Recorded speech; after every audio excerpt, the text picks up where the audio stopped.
আপনি কি কোষ্ঠকাঠিন্যতা নিয়ে ভুগছেন? তাহলে আজকের এই ভিডিওটি আপনার জন্য। এই বিউটিফুল পিপল, সকলকেই আমার হৃদয়ের স্থলভাগ থেকে সূক্ষ্ম ভালোবাসা ও আন্তরিক সালাম। আসসালামু আলাইকুম।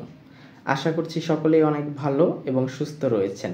যারা অসুস্থ রয়েছেন তাদের সকলের জন্য সুস্থতার প্রার্থনা করছি।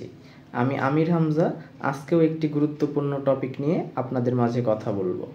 তা হলো, যাদের নিয়মিত পায়খানা কোষা হয় তাদের জন্য এই ভিডিওটি অনেক কাজে আসবে। যারা নিয়মিত কোষ্ঠকাঠিন্যতা নিয়ে ভুগছেন তাদের কিছু বদ অভ্যাস রয়েছে।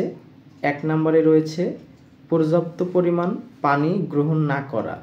2য় নম্বরে রয়েছে ধূমপান এবং মাদকজাত দ্রব্য গ্রহণ করা। 3য় নম্বরে রয়েছে পর্যাপ্ত পরিমাণ ঘুম এবং দুশ্চিন্তার জন্য। এবং পরবর্তী কারণগুলো যদি বলতে চাই তাহলে যারা নিয়মিত চা এবং কফি গ্রহণ করেন তাদেরও পায়খানা কোষা হয়। এই পায়খানা কোষা বা কোষ্ঠকাঠিন্যতা থেকে আপনারা বের হয়ে আসতে পারবেন।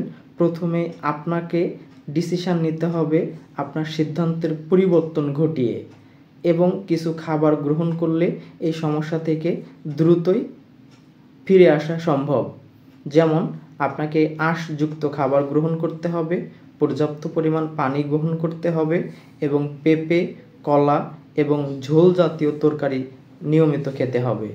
এবং সেই সাথে ঘরোয়া যদি কোনো ট্রিটমেন্ট গ্রহণ করতে চান তাহলে আমি অবশ্যই বলবো রাসূল সাল্লাল্লাহু আলাইহি সাল্লামের উপদেশ বা বাণী কালিজিরা গ্রহণ করার জন্য। কালিজিরা এটি মৃত্যু ব্যতীত সকল রোগের মহা ঔষধ। রাসূল সাল্লাল্লাহু আলাইহি ওয়াসাল্লাম বুখারী শরীফের 5688 নম্বর হাদিসে এটি বর্ণনা করেছেন। আজকের মতো এই পর্যন্তই। আবারও দেখা হবে নতুন কোনো টপিকে, নতুন কোনো ভিডিওতে। ততক্ষণ সবাই ভালো থাকবেন।